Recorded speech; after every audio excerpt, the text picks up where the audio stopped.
Oh, what's going on, everybody?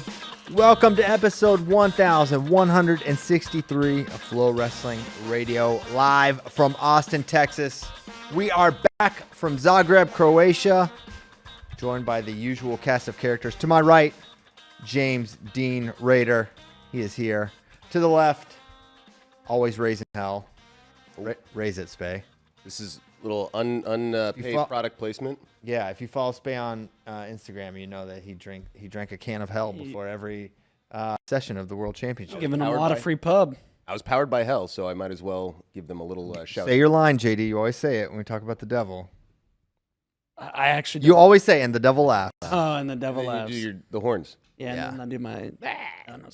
And to the left, the father, here to exercise us and throw the holy water on Spay. That would be a good thing. This actually take some water. This makes John burn. I chase him around the office. Oh my gosh! No, not hell. Yes. But I give him hell. Checkout time now. Checkout time never. All right. So amazing week at the weeks at the World Championships. So much to get into. JD, where do you want us to begin? Well, give us a little just your thoughts on kind of some behind the scenes stuff. Obviously, we all see what happens actually on the mat, but give us some inside scoops. Oh yeah, boots on ground. So many scoops. Well, I mean, a lot of fun. Obviously, it's a real privilege to get to go to these tournaments and work at them. Really fantastically long days for sure. Just a different thing because we, as you know now, we had commentary on all four mats in English. We provided two of the mats, and UWW provided the other two. That's a first. That was at our our suggestion, and so we're excited about that. But that made us, so me, Kozak, and Spay were like calling a lot of matches. But then we also were, getting interviews and doing recaps at the end of every day, and so that was a lot of fun. I mean, Zagreb was a really cool place, and there's nothing like getting to be shoulder to shoulder with all the best and being in the warm-up room the days before and the sessions before when everyone's about to go on the mat, and just knowing how important it is and how good everyone there is. What were some of the behind? I mean, we saw, maybe this should have been our first hint that North Korea was going to have a good showing, but we get there, it's like a day or 2 days before competition, and North Korea is there, and so your kind of eyes are just naturally drawn there because it's like, I don't know, it's like seeing a rare. I mean, not many people will ever see a North Korean citizen in their entire life. It's sort of a rare thing. So you're just like, and with the wrestling dynamic and knowing they're pretty good generally, it's like, all right, what do they do? So you watch their warm up, and then at one point they start to do a choreo. I'm not kidding. They play. There's like this Korean sounding pop music, and they're doing this choreographed like dance, and they're all doing it. It's a K-pop. I don't know. The music was fire. It sounded like an 80s video game. Yes. Nintendo game, but like full sound, not like the digital whatever old Nintendo style. Okay. And I'm telling you, the whole team was doing it. And like, I know you're like, why didn't you film it? And like, literally, as soon as we realized it was happening, got the cameras out, and then at some point the dances stopped, and we didn't get it. So I walked over to film it, and right as I put my phone up, they stopped doing this. Yeah, it's show's over. Almost like they knew. It was amazing, though. It was amazing. It was weird, like just getting some warm up. But we put a short clip up of North Korea, the women's team warming up. But you're standing there, and there's like a coach, there's like a minder or whatever, like just another person, like an admin person, and like a translator, and then the Korean team, and you're just standing there with your phone, and your credential has the American flag on it, and you're like, am I getting some interesting looks here? Are they taking notice of me? Is everything cool if I stand here and keep filming? But so far, nothing happened. I don't believe I'm under surveillance by the I filmed them the first. I think that was the first thing I shot. I walked in, and they were like right there. I was like, all right, let's get this. And I did get a very awkward interview with one of the North Korean women with the help of UWW. It's not out because it was all through a translator, and the wrestler only answered in Korean. No. So waiting on the translation. Maybe it'll be something interesting. I'm guessing we're not going to get much of substance from the questions that were asked, but it's cool to have done it. Yeah. Another thing, like, I remember in 2023 when like who was it? Sidikov like went and like was like pacing, went to right where Dake was and was pacing. Like those kind of mind games get played. And I remember I was talking with one of the USA personnel, Jim, and he's like, dude, every day when the Iranians come in, they like come in and they find where USA is and they train right. They walk right through it. And sure enough, like within 20 minutes, the whole Iranian team walked in. They walked in the middle of the USA practice and warmed up like right next to us and did their. So it's like They're very loud as well. Yeah. Oh yeah.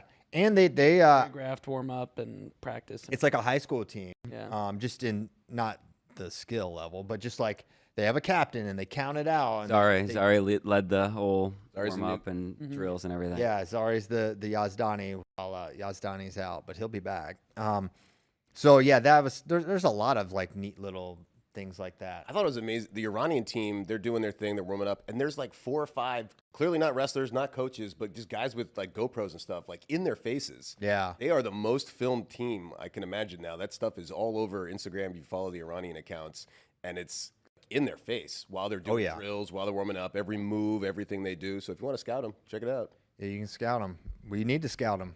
They're freaking good. They had a good tournament. They showed out. No, it was yeah. I mean, Croatia was nice. Zagreb was nice. We had nice accommodations and Airbnbs and all that. I actually drove. I rented a car, and I was like not super nervous about it till I started doing it. I was like, oh, this is kind of different. How about sharing the road with all those trams? Yeah, because you're just on the road with trains, and trains are just they're in the lanes, and it's like I don't know. Some of the traffic patterns are a little complicated, but you know what? At the end of it all, I felt pretty. Man, the one time I really freaked out with Kozak, there's this one part of the road where like one side's like a wider lane, the other side it's like I don't know. How would you describe it, John? Other than just like insanely narrow to the point you think like your mirrors are gonna get clipped off. Yeah, that's a good way to describe That's basically it. And we were just like, just like screaming, driving through like under the. Yeah, the train tracks were. Or there was a road above, and this went like it. under. What was that movie that had like the Mini Coopers that they would use? Job? The Italian Yes. Job. It was like that. That's how I would describe it. It was like that. Italian Job. Yeah, so that was great. I brought my family; they loved it. Caleb loved the wrestling, and that was Eric Olenowski and UWA were very accommodating, especially to Caleb, and like brought him down to the wrestling room where everyone was training, like right before some sessions, so he got to meet a bunch of wrestlers. He met Adam Saitiev and all these legends, which was pretty insane. He met Zare, as you saw. I tweeted that. A little bit of diplomacy. How about the because you very openly hate Zare. I do not hate. I do not hate. I bet. I bet. I've heard you. I'll say explain. That before. You could say I'm a hater. That'd be, but I don't hate him as a man. I do not like watching him wrestle. I find him not to be a guy like. But I've never said he's not good. Like that, he's not good at winning. And I'll say this right now. I have said he's not good at wrestling skill. He does not show a lot of skill. That's not deniable. He doesn't show many things. But what he does, it's undeniable. And man, you look out, it's like, who's going to beat this guy in the next couple of years? Hello, my enemies. Is definitely going to be, this could be his, I mean, it's 1 year, so relax. But also it's like, if you look at the landscape, who's going to, unless Geno comes back, which, maybe, he doesn't. Yeah. But if he comes back, obviously. Need you, Geno. You're our only hope. Yeah, he's the only hope that can knock him off. I don't think we have anyone that can do it in the near future unless Gable comes back. So yeah, no, that was all great. I'm trying to think what else there was going on. I mean, I just appreciate all the people. It's really cool being there because like when there's other Americans there, it's like, oh wow, like. I don't know, we're in this foreign country, and so it's fun talking to all the fans. But then everyone tuning in online, it was our most successful world championships, and we did more than we've ever done in the past. And it's a big responsibility being we're the only one, other than USA Wrestling, the governing body, we're the only ones there covering this the tournament, every session, doing all the stuff. So it's a big responsibility, but it's also really, really fun. So appreciate that. I'm sure other little anecdotes will come up along the way. But how about that mall that was next door? That was a very clutch mall, honestly, and like food court was like central for. You're just walking past Legends. Kaori Icho is just having a lunch meal at the next to the McDonald's, and you just walk by like, what? Yes. So basically, there was a giant mall, like malls are back if you're in Zagreb. Like the malls that we grew up with, me as someone born in the 80s, like malls were cool when I was like a teenager, and now they're totally not. They're cool in Zagreb, and this is a nice mall. But anyway, there's nowhere to really go. And as you know, with these tournaments, there's only like an hour and a half between sessions if you were there to the end and there at the beginning of the next one. So we would go to this mall and go to the food court, and literally everyone is there eating. Like the entire Iranian team is there. Like they had their like celebration victory like lunch or something. Well, I don't know if it was that, but they were all there together, and then they just never mind. Smash some KFC. Yeah, they were eating a lot of food, and then they just left it. They just walked away and left this giant mess on the when table. you are champions, that is someone else's concern. Yeah, apparently so. But anyway, so that was a cool thing, and we ended up getting having nice meals there. Yeah, and it was this amazing view. There's a Burger King, and then there's a little terrace because it's on the second floor, and then you walk out there and you have your Burger King, and there's this amazing vista of the mountains of Croatia and the green fields and stuff. It was quite a view for a Burger King. Yeah, as far as Burger King goes, top tier view. Yeah. I want to circle back to North Korea because I think that was one of the big storylines for a lot of people. We've seen North Korea in the past bring maybe one person. Yeah. Maybe two, and pick up maybe a bronze or have a decent showing. But across men's and especially women's, Yeah. they balled out. Did you get any sense of this could be something that continues every year or regularly? I don't know if we'll ever see it consistently, like year in and year out. I just don't think they had the numbers to do it. But I think we said this in the lead up. Like we talked a lot about Chong Song Han at 57. He was on. We were constantly singing it again. We were singing it again. We're singing the Chong song again. And so he was on the radar, had a big performance at Asians. Kozak told us all about it. We showed some video. So we knew he'd be good. But on the women's side and some of the other men's freestylers, no, we weren't super ready for it. But one thing that's kind of always been the case, if they send someone, there's a fair expectation that they're well prepared and going to be a tough out. And I think that is just further reinforced. And when we get the entries for the 2026 World Championships, that'll be something we're thinking about. We'll be singing it again. I think we will. Well, that's the thing, too. Sometimes these guys come and then you never see them again. That's true, too. That also, even if they did have a decent performance. Yeah. But, but when was the last time they won gold in a men's freestyle bracket? 2014. 2014. Yang, 57. Really good. He beat Kinchikishvili in that tournament, or in the final. So he was really good. I don't know if he ever played. He might have placed again after that, but he was never quite the same. Spain, your interview, did you ask them about their training regimen? Because I'm just curious. Yeah, what that it was. even kind of looks like. So UWW's own Vinay Siwach was kind of conducting the interview, and you had to like chase him down. Like there's the mix zone, you win, and the idea is just like at U.S. tournaments, they lead the athletes through this zone where anybody with a media credential can ask and whatever. But if the wrestlers don't stop, they just breeze through, and that's what happened with all the North Koreans. Finally, Vinay helped chase one down, and the questions I tried to ask, I had to ask through him, and he put it into a translator and just like showed the picture to, not the picture, The translation. Yeah, the translation. He showed his phone to the wrestler, and then the wrestler answered in Korean, and then I haven't gotten the translation back. So what I was trying to ask is, do you train only with other Koreans? Do you ever go outside of North Korea? You also can't call it North Korea to them. They get very upset. Democratic People's Republic. Korea, DPRK. Excuse me. Yeah. I mean, we can say North Korea here, obviously. And then it is, do practice partners ever come in to North Korea? And then I was going to ask, like, what kind of reception are you going to get when you return home? But so I think he translated the first two questions, didn't ask the last one. And then the coach was like, okay, let's go. Yeah. So the answer is, I don't know. We don't know. I don't know.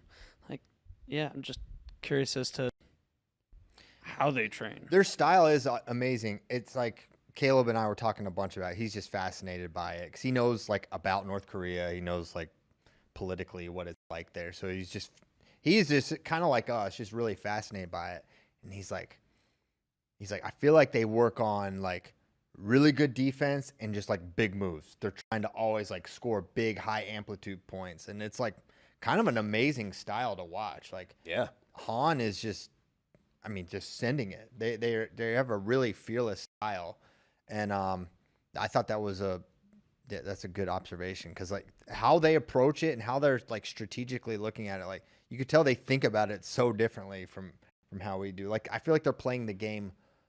They're playing less of the game than maybe other countries are. Yeah, they're not wrestling not to lose. They're like, okay, I want to do this move now. I'm going to do, and they're going for it when they have the opportunity. It makes for a fun style. Yeah, it does. It really does. Did they have? I don't know if security detail is the right word. No. Like They were pretty. They're just walking accessible. around. Yeah, like I think even like after one of the girls won, she kind of went over to there was like a little section where kids would like congregate that all the wrestlers would have to walk by, and like she interacted with them. there's a girl that Yes. the knee slide and hugged everybody and hugged bawled on everyone. the stand. That was amazing. A lot of people maybe felt differently. Like I just found that to be incredibly genuine, like a genuine expression of like emotion and happiness that I found it endearing. And I said this on one of the recaps, like, man, I'm not a fan of North Korea, and certainly not what they do, but Hot take. you can't, hot take. No politics, please. Sorry, but you can't help but be like almost in awe of someone, like what they would probably have to do what you have to overcome to be the best in the world. Training in North Korea is really, really impressive. Well, to me, it's fascinating because what gets talked about in the U.S. all the time is practice partners and your RTC, and you have to go here to be the best. You have nutrition to train. and And then they have the playbook. Basically, they can figure out what works or what the moves are supposed to be and train that way. But they're not going to have the training partners. I think that's what they don't have an RTC filled with people from all over in Japan. There's no cross pollination. I'm very interested to know their developmental system. Obviously, with us here, you go to youth club, then middle school, high school attached to your school, then college, university, then senior level.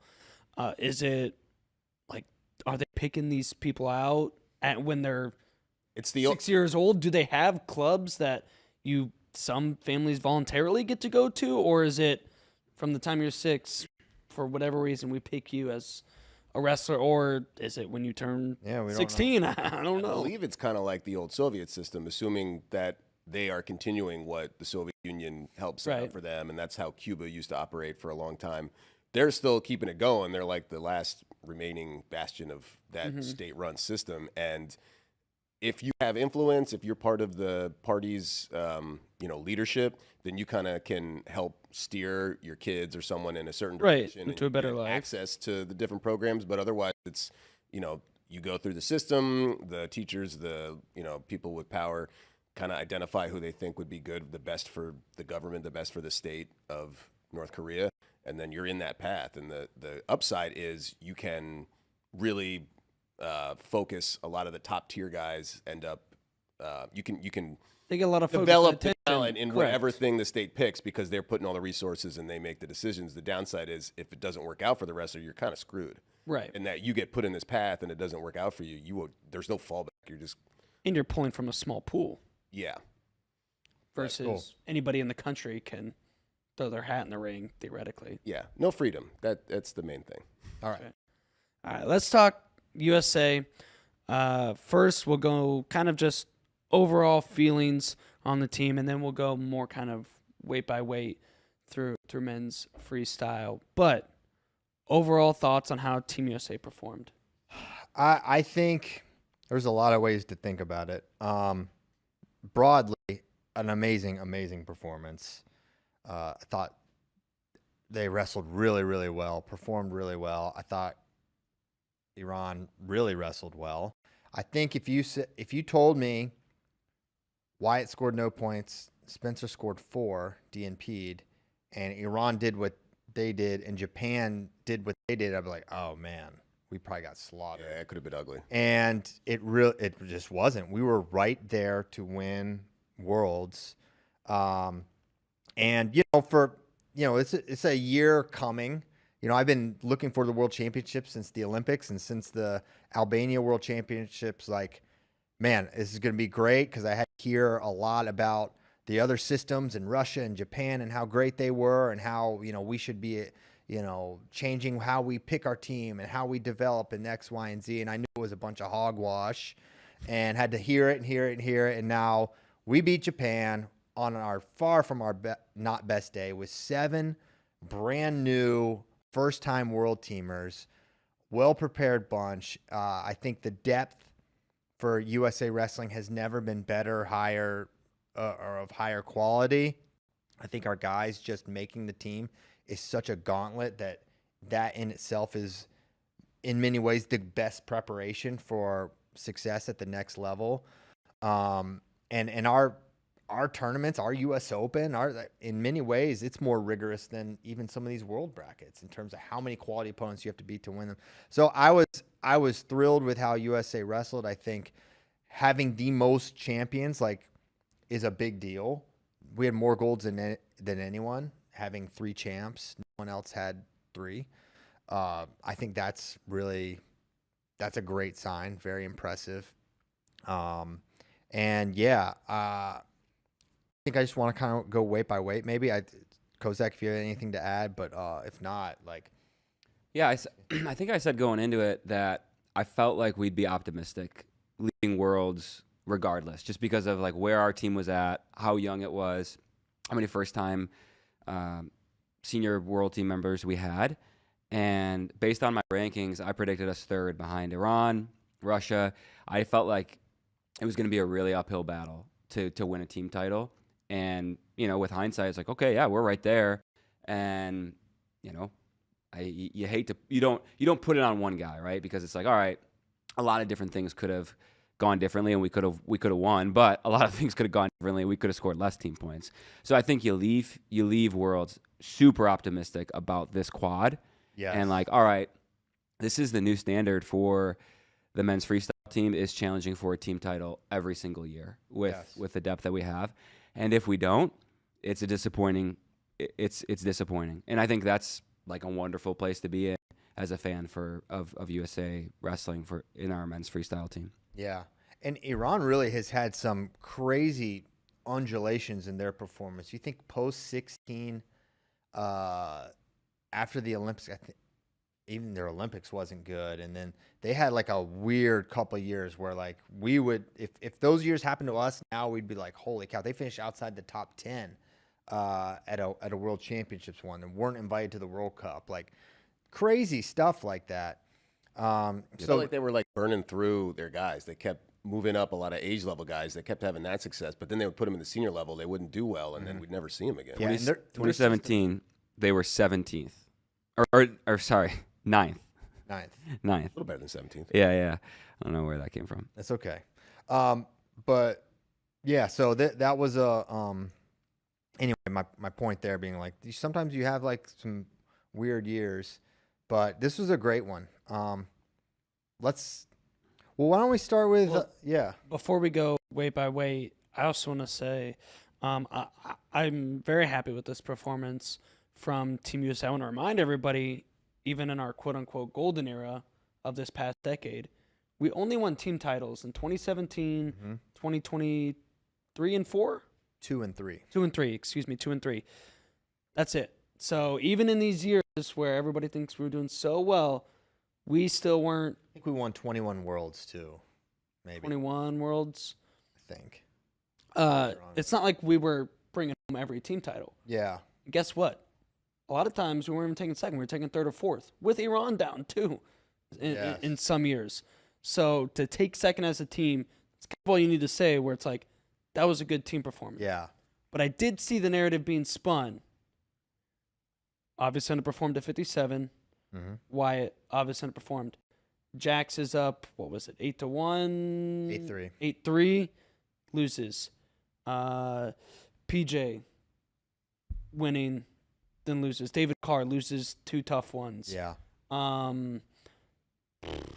So you can kind of spin the narrative a little bit where it's this guy was close to couldn't do it. This guy was close couldn't. That to me is even more positivity. No, you know what I mean? That's how I take it dang, as well. David Carr is good enough to win Worlds. If they do that tournament this week, I would pick David Carr to win. I really feel like he is skill for skill the best guy. He's gonna figure out how to finish those matches. Like those are brutal experiences for him to have, but man, he's in many ways the hard part is being able to score on those guys. No one scores on those guys. No one controls those guys like he did, and just for whatever reason, it didn't work out. For whatever reason, it's because it's Valiev and Sidikov. I mean, maybe, yeah. But I just think I don't look at it that way. I think that those are David's matches to win, and those guys are never wanting to be in that position, and they're not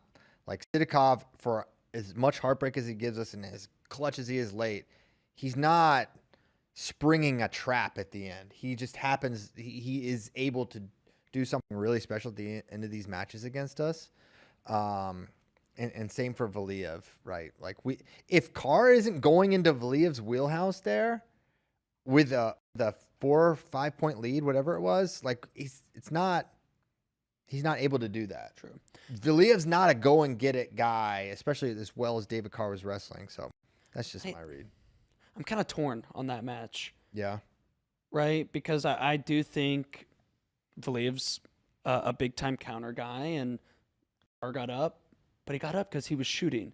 And how many times have we said, like, you were sitting on a lead and then you lost it, versus you want a guy to go and get it. You're so right. So, like, I don't want to. I saw a lot of that. Well, what was David Carr doing? And there's a degree to that, you know. And foreigners will 100% tell you that. They'll say, like, why the hell are you shooting when you're winning, basically? But it's like, he was shooting because that's how he got up by 5 points. And I kind of like to see a guy go and extend his lead and put it away if you can. You're right. So I kind of, like that from David. It's just clean it up. Just a little bit. I like that attitude from David. Or we could do the thing like our biggest surprises and things we were most wrong about. Like go around. Sure. We just kind of got talking about 74. Yeah, I know. And then we did. Stream of consciousness. I also want to say I feel terrible for Valiev after what happened in the Olympics, and then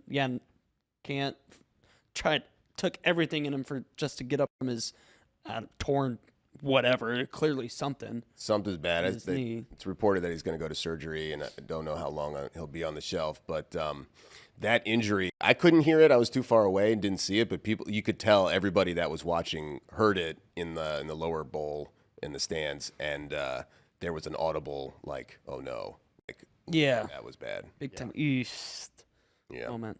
Not good. Guys, I'm in a fight for my life here about Greco. Yeah, I heard that. Oh, really? What's up? There's a narrative out there that Greco is just incredibly popular worldwide. And False. They're good at it, but they're good at as it. a spectator sport, it's still at the bottom. And the countries where it is popular, those countries are small. It is a very small group of countries that have invested in Greco, and it's part of their culture. Yeah.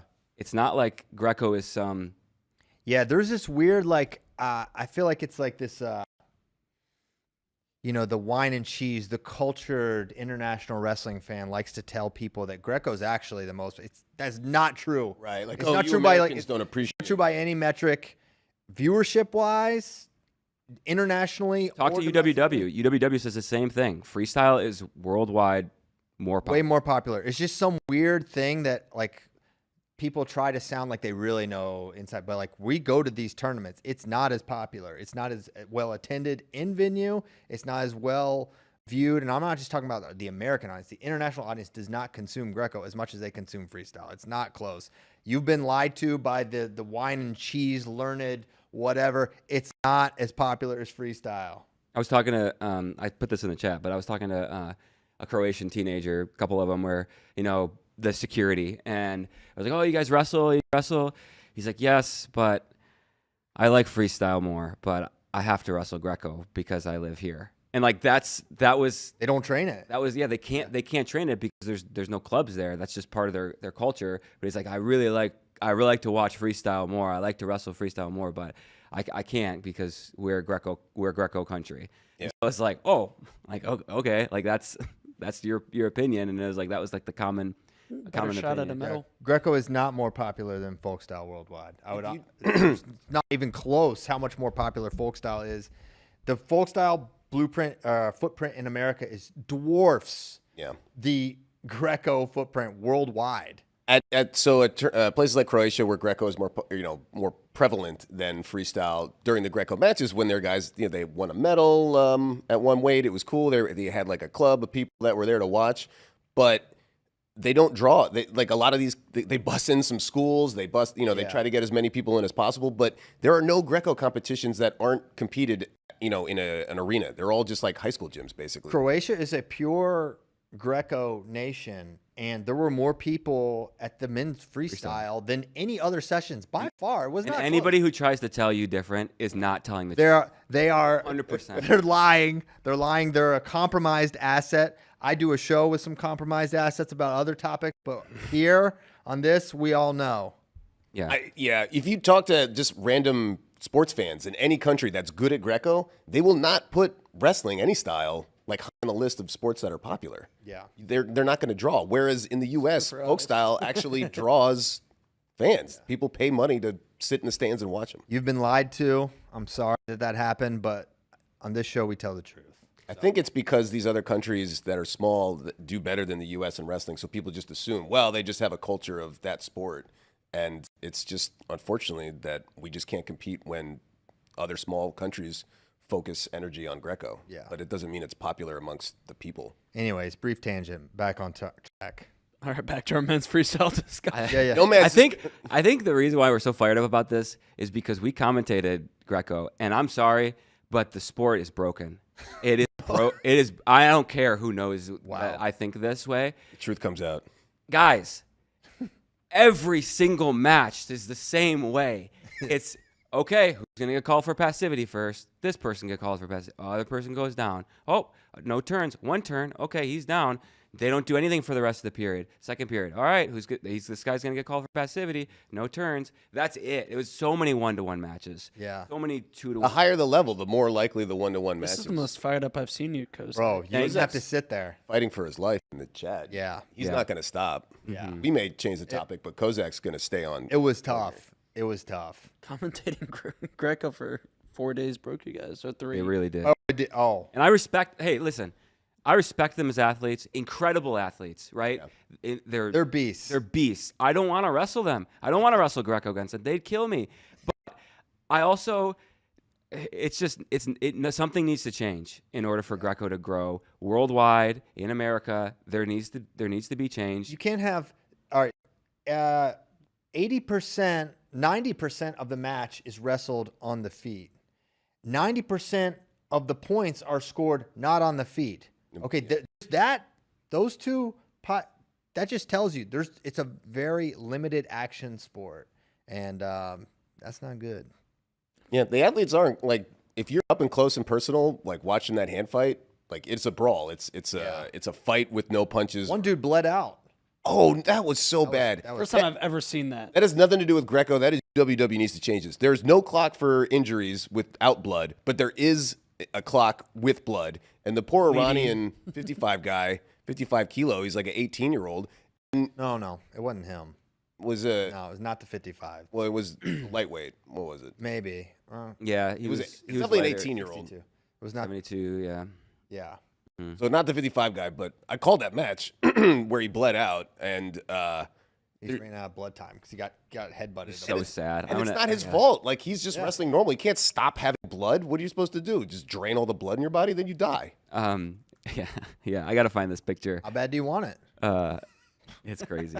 But no, it's like don't take my words wrong to say like, oh, I don't want USA Wrestling to be good at Greco, or like I don't want our guys, like we're cheering for our guys to win. I really wanted Kamal Bey to make the bronze medal match and win a bronze medal. I really wanted Jaden Rady to do like that. Is a separate point from my overall thinking of like, dude, this sport, it's really hard to watch.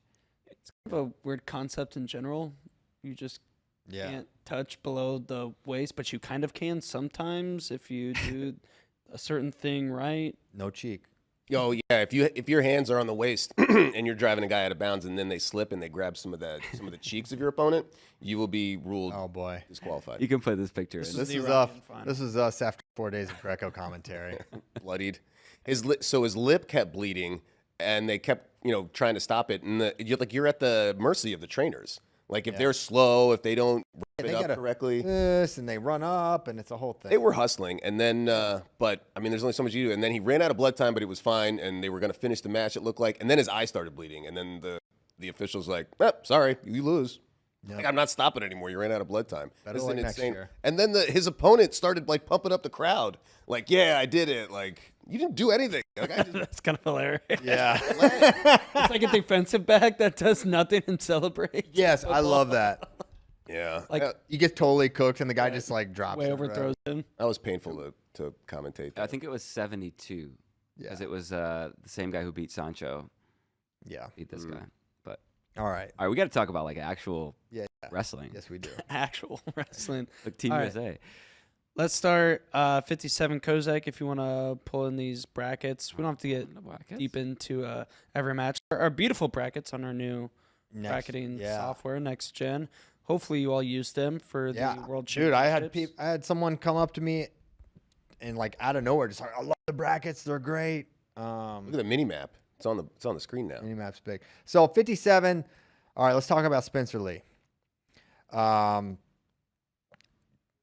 Definitely. I think Kozak tweeted this after the match. Like, that didn't look like Spencer Lee, and that's kind of my takeaway.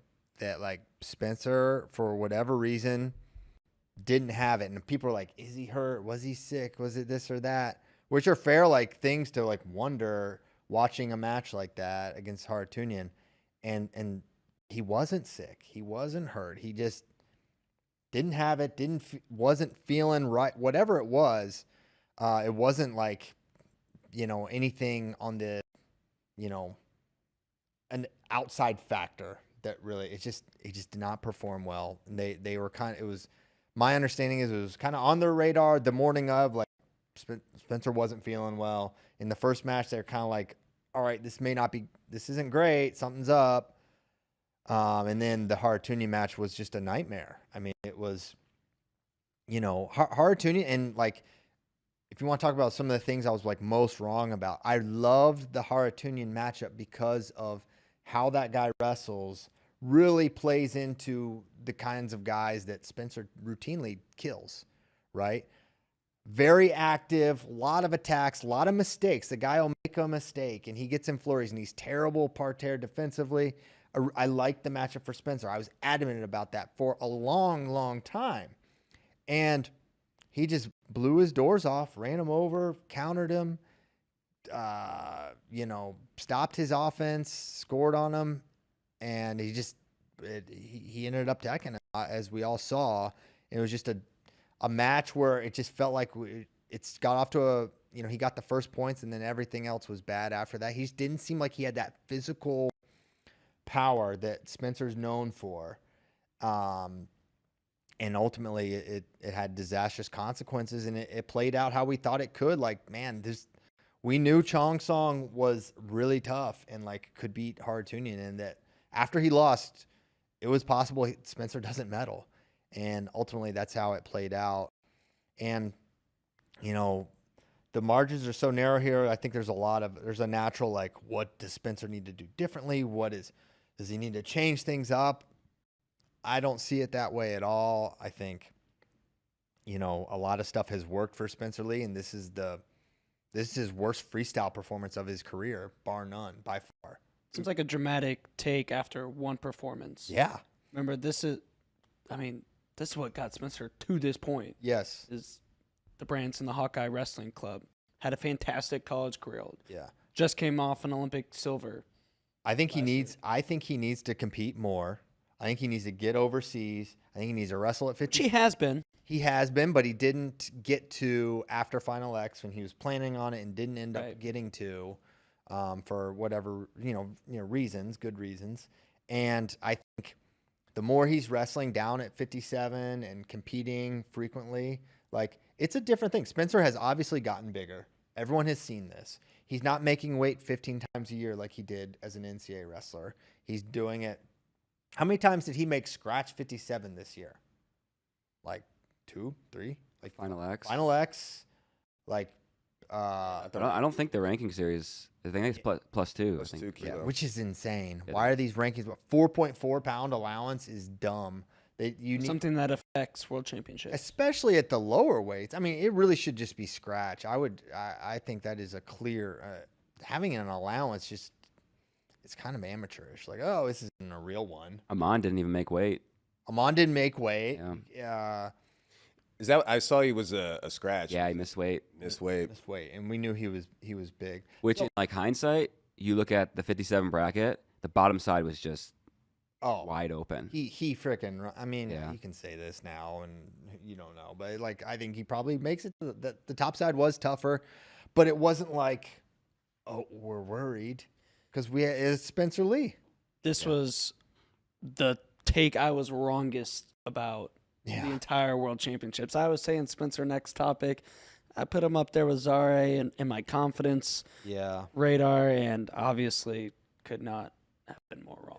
Yeah. We also got to give credit to Haratunian. I mean, he wrestled a great tournament, ran into Han, and that's the only thing that stopped him. It was those two guys I think were the best guys, although the Kyrgyzstan guy did pretty well in the finals against Han on the ropes. But, in a certain tournament, certain day, that time when they stepped on the mat, Haratunian was, has to get credit for wrestling a really, really good match against a great wrestler. Hasn't Spencer wrestled Ulu? Am I tripping? Almaz. Yeah, he tucked him at Olympics last year. Yeah, I thought so. Mhm. But like that, I don't know what that says. Does it say Spencer was just that messed up, or like, I mean, bottom side? I think he comes through it, or who knows what it is. But it's a weird thing, and you kind of, Jordan Burroughs had a inexplicable performance. One time that happened. Now Jordan had many golds prior, but sometimes things like Jordan wasn't sick or injured in 2016. It just did not go well for whatever reason. I still don't really know. I don't know, what. Weird match, and then Weird match. obviously backside. And then backside, blue, Backside blues. Can't count it. which is a weird thing too. But yeah, I mean, I think for Spencer Lee, he's kind of back in the. I call it Gen Pop. He's got to go through the Open or World Team Trials. Like, that might be good for him, like more matches. And I think it's probably something where, does the rest of the country look at this and be like, all right, now's your chance. If you want to keep him off the team, if you want to set yourself up, get him at the Open, get him at trials, get him at final. Because, I would not bet on this happening again. I wouldn't expect it. I would be surprised to see Spencer Lee have a performance like this again. I agree, but until I see him win a world title, I will not be driving the Oh, no. he's next topic world champion until I see it. Yeah, I think that next topic designation needs to go to people that you've seen do it. Yes. And I wasn't next topicing the Wade. I thought it's going to be hard to win.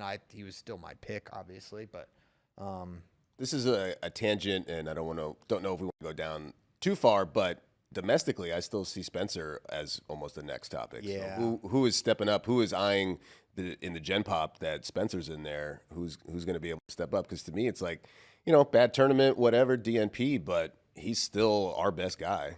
yeah, I agree with that. But I'm just, you never know who's going to emerge. Yeah, little. I mean, kind of showed flashes I mean, Luke this year. Luke is a blue chipper as far as an international prospect. This That's a proves a little bit. Wins an NCAA title. It's Little feeling better. hot. A little momentum.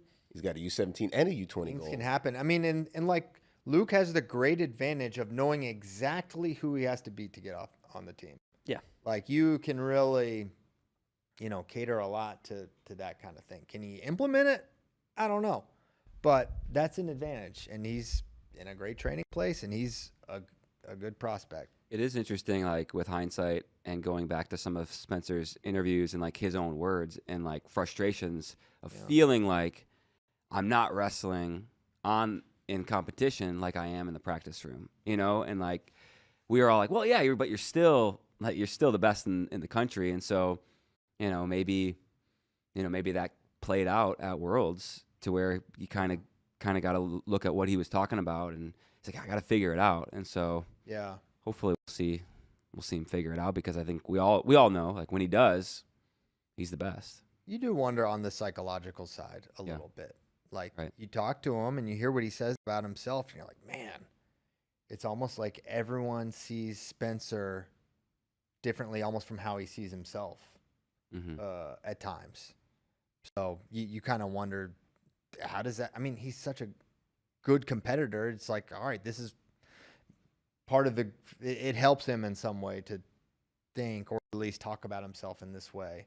But yeah, you do kind of wonder about that. But anyway, man, I could talk about just this weight for a whole show. But shout out Chong Song Han. It was cool seeing him win. RBY's right there too. We didn't talk about RBY. Good. For sure right there. For sure right there to, and he tweeted something like this. He's like, DMP'd at the Olympics, wrestle for a medal this year. Is like, I'm making progress. And I agree with that. And I think he's going to be a threat. I mean, I thought he was a threat at these World Championships to Spencer Lee. I thought he was the number one threat to Spencer Lee. I was maybe wrong about that just based on what happened, but I still feel like he is going to be a guy that USA Wrestling is going to be concerned with at World Championships. Man, I'll tell you what. USA going to have to be concerned with some transplants, as is Russia, because they lost the transplants, or at least got outplaced at 74, 125, 97. Heavyweight. I said 120, Oh, okay. 125. Yeah, they've got a lot of. That might have been it. They've got some transfer problems. I mean, Russia. I mean, think about this. What's the last elite Russian you've seen them produce? New guy. Yeah. It has been years since a new guy has dropped on the scene. You'd be like, oh man, this dude's coming. This dude's here. Yeah, our boy Che is always hyping up some dudes. I'm waiting to see those guys at the big tournament and actually win it. You talk about them, but like, where is this next crop? Russia has a problem. They have you want to talk about a nation with a development, challenge, and like there's outside factors. Like there's a war. Their best wrestlers come from the area where they're getting a lot of soldiers. Like that's, I'm not saying there's not reasons for it, but bottom line, they're not producing new guys. I mean, Guyev and Sidikov, they're still relying on these guys. Their one gold is Aguyev, who maybe was a little too hasty in it, but figured we've seen the best of him, and he was on his downward decline. Well, Andrew, he hasn't medaled since 2021. It's a very rational observation. This guy has not medaled. He has never medaled at 61. He hadn't placed since July of 2021. It is now 2025. And he looks way too small for 61. He looks way too small. Caleb Powell's was as tall as this guy. We have the picture to prove it. It was funny. But they have issues. They have challenges. Yeah.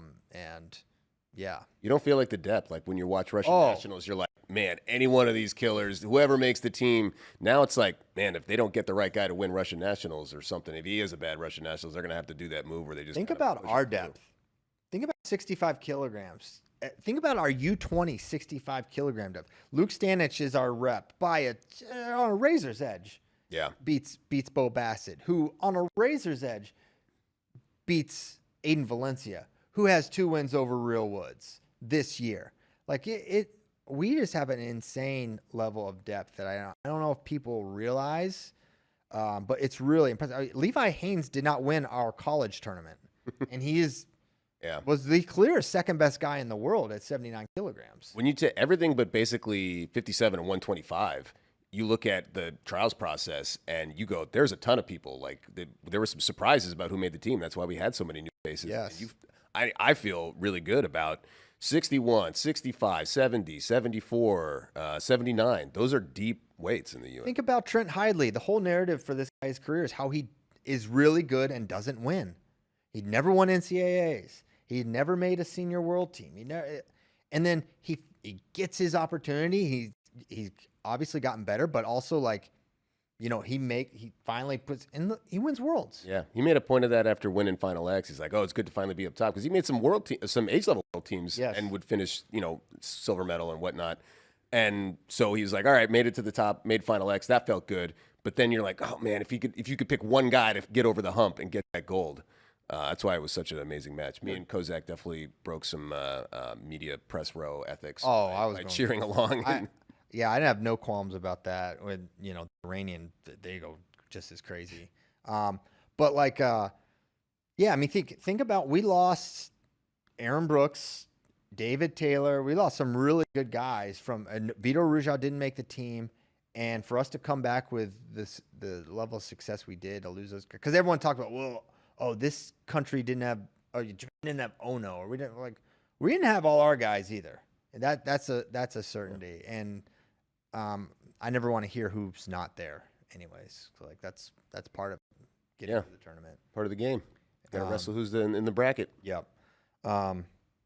Dang. Okay. That was 57. That's 57. Too many tangents. Also doing a say, not to toot my own horn too much, but Toot it. turns out maybe I was right to be a little hesitant to put Spencer pound for pound #1 domestically. Oh man. Because it turns out it kind of matters who you beat. Yeah. That's another tangent that could take. That's another show. I think Zahid is earned. Yes, now Zahid knew. Beat Dake 3 times. People- We'll get to it. Maybe this could be a mega show. I don't know how long we can go, but I mean, you want to put Kyle Dake in a little perspective. What the heck? Like, that's pretty clearly the second best guy in the world, right? At least, I mean, maybe he just matches up well against the Heat. I would tend to think that Kyle Dake. Ramazanov, who knows? Hey, dude, he's not in the field. He's not hurt. He's not healthy. He's not wrestling. Like, that guy. Well, you just said he's clearly #2 in the world. Like, Well, I just don't even. I wouldn't even, for right now, put Ramazanov in that discussion just because he didn't wrestle this month. Who is the second? okay. best. Yeah. By the way, I should point out that Zahid did so well, 49 points unscored upon gold medal. Did it in Nike Tawas, which are not the influx that you see, but our friends at APS. Go to APS. Wrestle.com. APS Wrestle. Athlete. AthletePS.com. Yes.com. AthletePS.com. And get yourself some Tawas, and then you could win gold medals like Zahid Valencia did in such dramatic fashion. Yes. Plugs pay. That's the first step in winning a world championship. Get the Tawas. Yes. All right. 61. 61.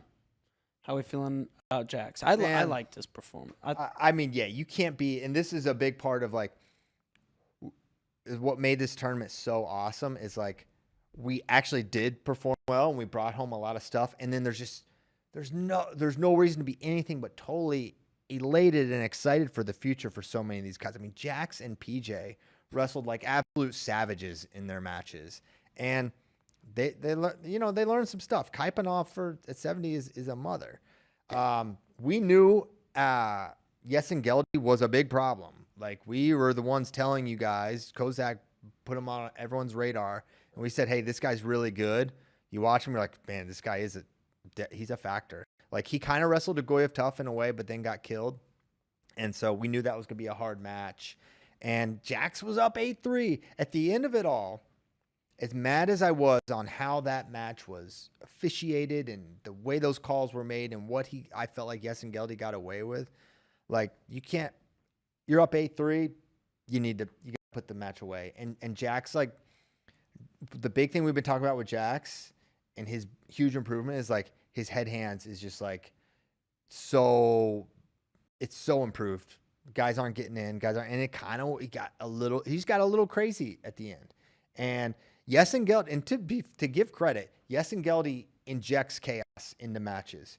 He is, because he can really, when you have someone like him or Kazakhstan can wrestle from everywhere, he can wrestle from everywhere.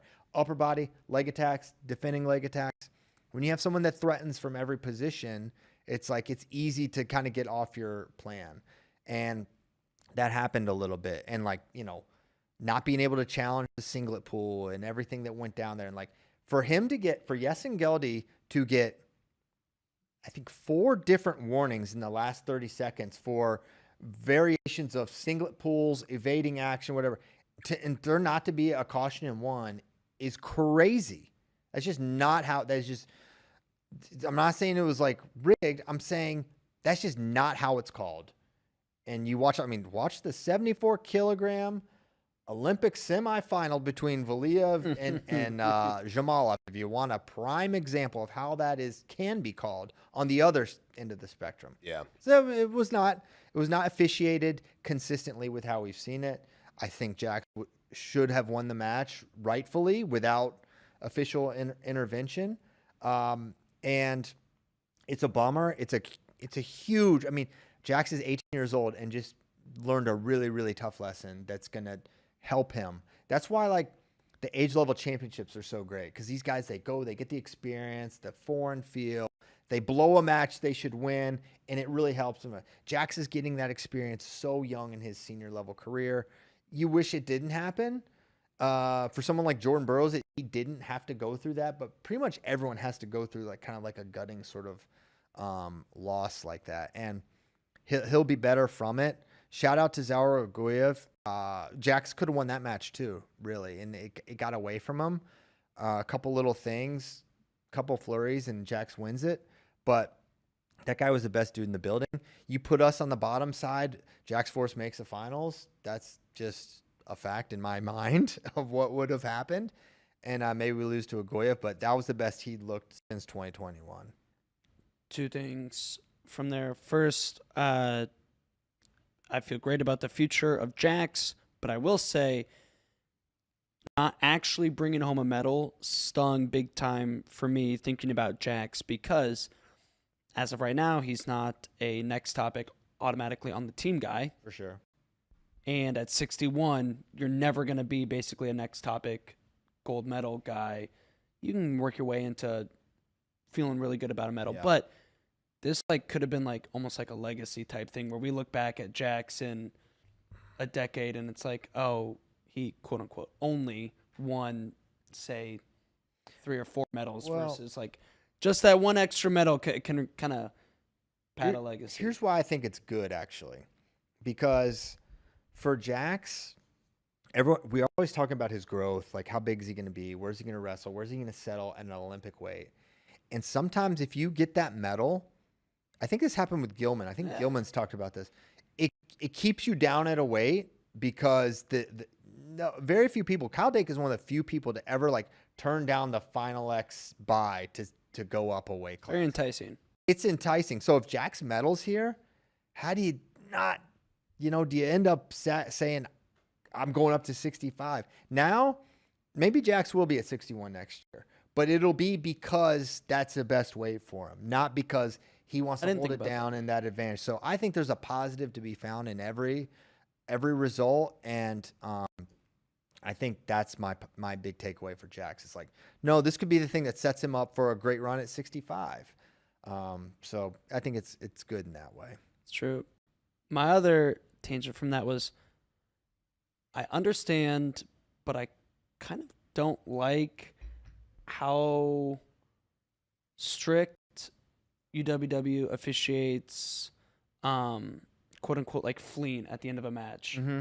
I hate how different it is. It is different from the first 5.5 minutes of a match, and I understand it. And I'm not saying you should just be able to back up and run away, but I think if you were the person who's initiating everything for 5.5 minutes, you have earned the right to not run away, but at least keep an opponent at arm's distance and take a step backwards every now and then.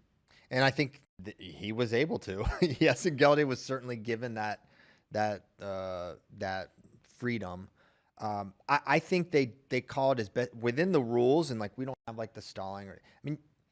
I think that's folk style brain a little bit. Like you can kind of run, and they'll keep warning you, but until you get points, I don't know. I'm okay with how they do it generally. It's just I see a lot of like, no, engage. It's like the guy sprawled and then didn't reattack. The level the guy sprawled and then didn't reattack. Like exactly. That's it. He didn't even run away. The level of engagement they're asking for is different from what they're asking for in folk style. Like if that happens in the first 30 seconds of a match, it's not even considered. You're not even thinking about to be a passivity. Now you're almost getting cautioned in one Yeah, yeah. and giving up a point for it. I just don't like that drastic difference between It is drastic. beginning and end of match. Also, can we get some working buzzers That was at the crazy. World Freaking Championship? Hey, they need to bring Bring the brick back, a brick back or like as a I poop swear, emoji back. We the birds back. gotta throw shoes. I mean, Yeah. I think that's the takeaway. Like Zoe he was holding up the buzzer. The judge was shooing him off. Like he was trying. Yeah. I think next time Zoe's running on the mat, getting in the middle and like holding the buzzer. You Well, want the to good talk thing about that was, well, then it actually kind of worked out in Jax's favor for a second that the challenge didn't go through, and then Yeah. ultimately didn't. Yes. The crazy thing is, and I think we should give the resolution to the decision by UWW or whatever on Jax's or the USA Wrestling's protest for the match. But the weirdest thing of the whole end of the match was they didn't let any challenges go. They wrestled the final 3 seconds And then of the match, and then they're like, "Oh, you were trying to challenge something that happened before? Okay, yeah, we'll go back and look at it."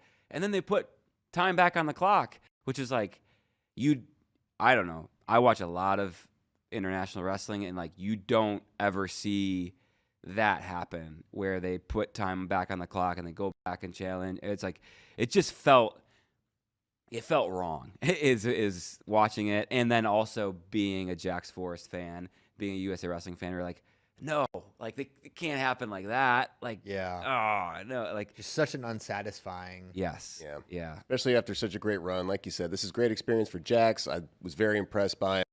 18 years old. He was devastated when he lost, and you could see him walk off the mat with David trying to console him. But I do think this kind of retroactively makes you feel better about Vito, because there was a lot of talk when he lost to Jax. It's like, man, he was a world champ, but he's not the same. Just lost to an 18-year-old. Is this is Vito ever going to get back? And I feel like this is kind of makes you Did rethink. lose to a Ukrainian after that in Poland. Okay. Yeah, it's good. He just needs to be on the mat. Yeah. I don't look too much into that. You want to quickly summarize the Jax decision? We haven't talked about. Yeah. Oh yeah, the they appeal. UWW basically said, yeah, there was no the singlet pool should not have been called. The match was called right, and yeah, no concession for anything. So that's disappointing for sure. I know Rich Bender and USA Wrestling were, advocating for they're not naive. They know they're not going to change the result of the match or anything like that. But you got to advocate and hold them to some level of consistency and transparency. And I think they got it right. And we can certainly disagree with that. And there's nothing wrong with that. But yeah, disappointing. Well, I am unhappy that it didn't actually come out to be true. For a general principle, the last one on the leg, the singlet pull where the finger got caught, I was glad they didn't confirm that one. As a Yeah, singlet I think pull. that's a little. I think that can be inadvertent. I think in the, but with the backdrop that he had already been warned for it, I would say you could give it then. You can't do it, dude. Twice in 30 seconds. Stop. Dude, it didn't even get caught in the what do you call this? The neck or the arm, putting your hands down and just touching a singlet basically, and it comes out a little. Don't touch bit. the singlet. That's what I'm saying. Rubbin's racing. That just happens. Yeah, I clearly had no intention of grabbing, and it didn't affect anything. And if you call that a singlet pull, the bottom line. it's gonna be like folk style wrestling when we Yeah. had hands to the face. Yeah, we love that. I think bottom line is the first call got messed up. The guy, Geldy, grabbed the singlet clearly under attack. That's an obvious caution in one. If you are defending and you pull the singlet, that's just standard. You can't go attention. And the official saw it. He called attention to it, but didn't do the right next step, which is to caution in one, nor did the judge and chair. And then that should not have been what happens. You do not attention a defensive singlet pull, it's especially in the last 30 seconds. And Greco, if you commit a leg foul while you're defending, they just give you 2. Yeah, it's They 2. give you the full benefit of the They have to do a lot to manufacture points in that sport, though. Well- So that's a little different. But yeah, you can't pull the singlet. Anyway, but better days to come for Jax. He'll learn from it. sure. Very proud of his. I mean, he still beats. He beat Suda. And he's going to U23s. Going to U23s, and that's a hard tournament. He also beat Zumish Bekulu, who's a world medalist. Yeah. Yeah. So he beat two really good guys. Mm-hmm. Jack's really, really good. Yes. Real Woods, 1 for 1, bringing home hardware, and nobody benefits more from sitting out to Final X than Real Woods. Nobody.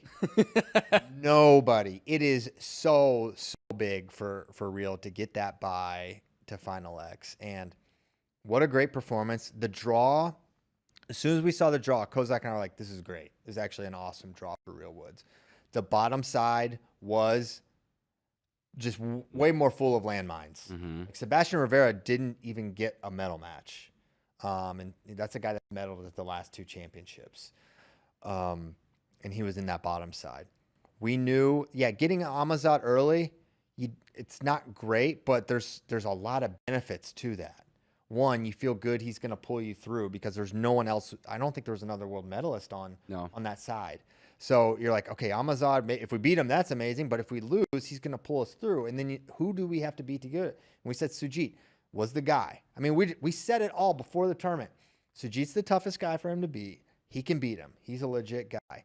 And Real has that freak ability where he can go and generate points in bunches through speed and power. And that's what he did against Sujit. And he got up big early, 5-2 off that, his shot, his turn, his reversal, and he was able to make that work for him. And I think he's only going to get better. I mean, he's so new in his freestyle career, and he really dominated some guys too. Like, so impressed with Real. This is what I thought was possible after his like U.S. Open and World Team Trials run. Like, I thought he could do something like this, but things aligned in a way for this to happen too. And you want to mention that as well. Loved the draw as soon as we saw it, as hard as it is. I mean, and I tweeted about it, but like, historical perspective, this is not a good weight for us. We don't medal here. Yanni broke the streak from Bill Zadek. Bill Zadek was the last guy to place in 2006. And then, Yanni in 22 makes the finals, and then we don't get anything. And then for Real to go and place here, it's a really big deal. It's a really hard weight, and we're deep here, and you feel good about it. But I feel great about Real. If you say, "Hey, Real's our rep next year," I'm excited about that. What did he say that he really liked about one of your calls, your commentary on one of his matches? Full send mode or something? Yeah, he's just sending it, and he does, man. I love that about Real. It's like, he knows like how dangerous he is, especially early in matches, and where he's good, and he is fearless. And I feel like that's one thing we knew about Real is like, I don't think he's gonna freak out. I don't think he's gonna get like, oh, I don't belong here, or I'm not.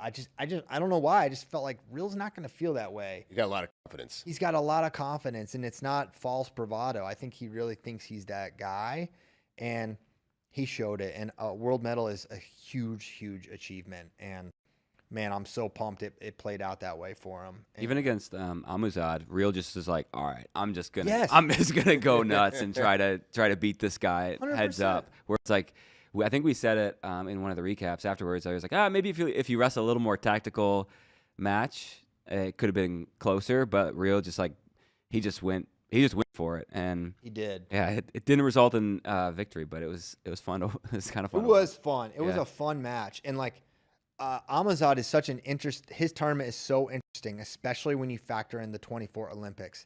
And I had the realization that his tournaments were almost like totally inverted from 24. And it made me wonder, like, because remember, day 1 in 24, he killed everyone. We're like not even talking about this final. He's going to kill Kyuka. And he loses badly to Kyuka. We're like, what the heck was that? And then on day 1 here, it's like, the real match was competitive. Don't misunderstand. Like, that was a competitive match. He won big, but he wanted like challenges in it. He needed breaks throughout the second period. He's a bit of a complainer. He's a big complainer, but he was not feeling good on the first day. And against Sujit, he gets up And Very scary. very scary match. She was up like 4-0. And it was so funny. I was sitting next. I met a awesome dude who wrestled at Navy, and I just met him there, and we were talking. And it was so funny. We're talking like we're rooting for Amazad, and we're sitting with some Iranians, and I forget if I said it or he said, we're like, well, Sajid can't score him. He's like, he's not even trying. He's not even going. And literally, he hit that double, and we were just like, oh my gosh, we just like jinxed it. But not that that's a real thing. And you can't control the matches from the stands. Oh, I've been trying.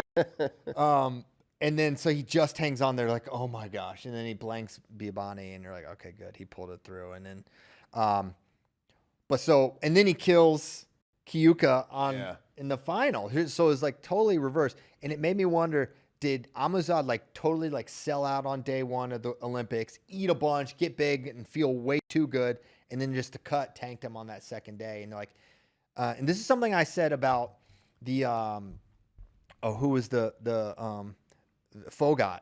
Like when she beat Yui Sasaki on day one, I was like, this is part of the 2-day dynamic. Wait, you can't sell out on day one and eat and feel as good as possible and overhydrate, because that's gonna be a thing on day two. Yeah. And I'm wondering if that's kind of what happened with Vinesh, and I'm wondering if that's what happened with Amazad on day one of the Olympics, because day two, what a freaking performance. I mean, just dominated Kyoka, like not competitive at all. He scored a counter score and then overwhelmed him. Like Amazad, when he is wrestling at his best, it's like something different. He's a condor out there with the arm span. The power that guy has like is incomparable when he's at his best. Yeah. Go back and watch Amuzad versus Real in the ranking series match to truly see the power. I don't want to do that. Don't do that. I know what happens in that match. Yeah, it's a terrible idea. But it does look like he's got cheat codes on, because you're like, what are you supposed to do? You attack him and he's just like, pip, just throw you by. Like, nice try. There's not really a guy that we've seen like that at the weights. At really, you see it at the heavyweights and the upper weights a little bit, and maybe a little Sag Alive you could kind of say, but like just someone that is just like, he's obviously really skillful, but he is physically overwhelming to the point of like absurdity. Yeah. And who at 57 has been like that? Who at 65? Who at 74? Jordan wasn't like that. Jordan was exceptionally skilled and exceptionally tough in a lot of different things. And Sidikov's not like that. Kyle Dake wasn't like that. Yeah. It's what Amazad has is really, really, it's different. Yeah. When he's on, you're like, this isn't fair. When he won in 2022, there was the Iranian media. They like pointed at the screen. We were back there, and he goes, "Yes, Donnie number 2. Yes, Donnie number he's the next one." Yeah. It is kind of similar to what Yazdani used to do before David Taylor to the 86 kilogram field. Yeah, he made one guy not even show up. He's 23, I think. He's 23. Yeah. So I think the one thing with Amazad moving forward, I'm sure he's committed to 65. That could go different. The reason we're going to have some hope going into future world championships, there's always the chance that his weight gets out of control and he doesn't like adjust right. But that's kind of like, those are the kind of things you're going to be saying. That's like the only reasonable way to think you're going to beat that guy. And I don't think, as great as Real is, I don't know how we run that guy down without him having a bad day, bad day. 70 kilograms. It looked like to me, PJ Duke wrestled really well. He's just not quite there yet. Yeah, he just didn't put the full match together. I think he went out and was like, let me go after this guy. And I like that. Like, go after him. He's the world champ. You're not supposed to win. Wrestle him really hard. And that's what he did. And the guy ran him down. He did the same thing to frickin' Austin Gomez right after that. Like, Kapanov is awesome and unique, and I think it's just a good lesson for PJ. You can't do anything but wrestle your hardest and try to score the whole time, and he did, and that was an awesome match. Like, no matter how you think about it, like, that was a great match. It stunk that he lost, but PJ Duke's the man, and that was a really great debut performance in a weight where that was why I was like, of the weights, I felt least confident in us placing at 70 because of exactly what we saw.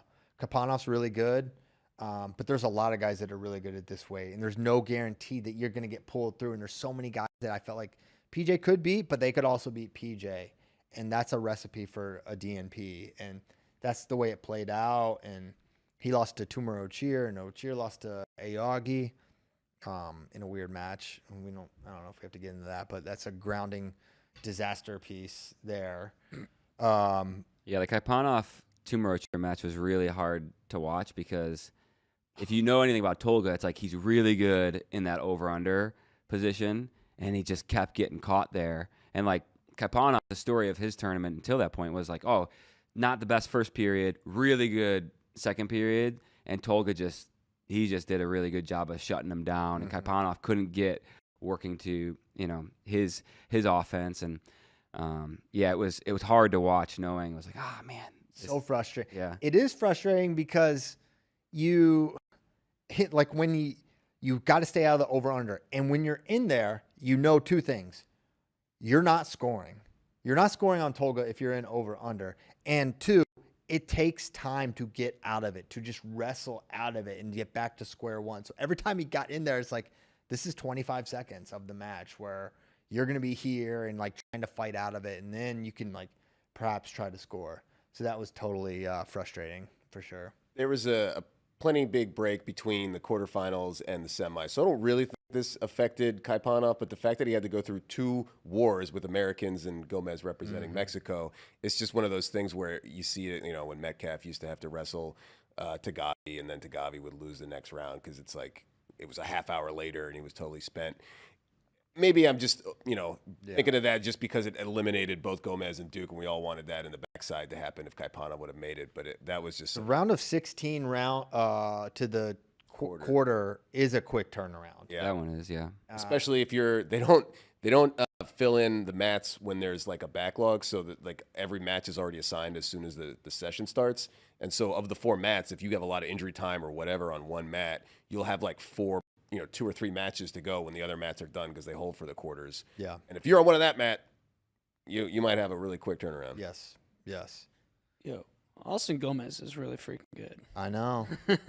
Yeah, we kind of, his performance at FloWrestling Night in America was like, that was eye-opening. How he beat Andonian, felt like, dude, 70 is actually a great weight for him. And yeah, he was right there to beat Kaipanov. I don't know if he can beat Tolga. I don't know if that's a terrible matchup or a great one. I don't know. Tolga's so specific, but he's really good. He's going to be a factor. He's going to be a guy. I was worried about that match if PJ had him. Oh, yeah. I don't know how that goes. That's a crazy freaking match. If PJ can be in it late, I like it for PJ, but Gomez is sick. Yeah. He is absolutely, like, some of the stuff he does is filthy, filthy dirty.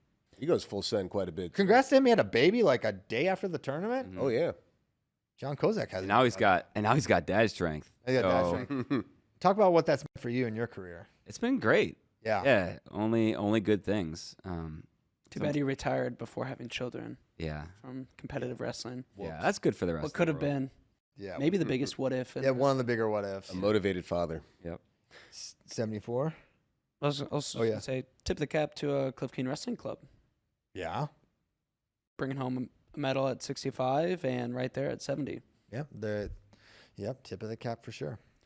74, we kind of talked a little bit about it. I don't know if there's anything else you want to add. I think it's interesting because, like, 65, I'm like, we medaled. I don't know if I see the path to a world gold. I think there's still a big gap between whoever we send, it's probably real, and then the Kyuka Amazad drop off. We didn't medal at 74, and I feel like we're going to win worlds next year.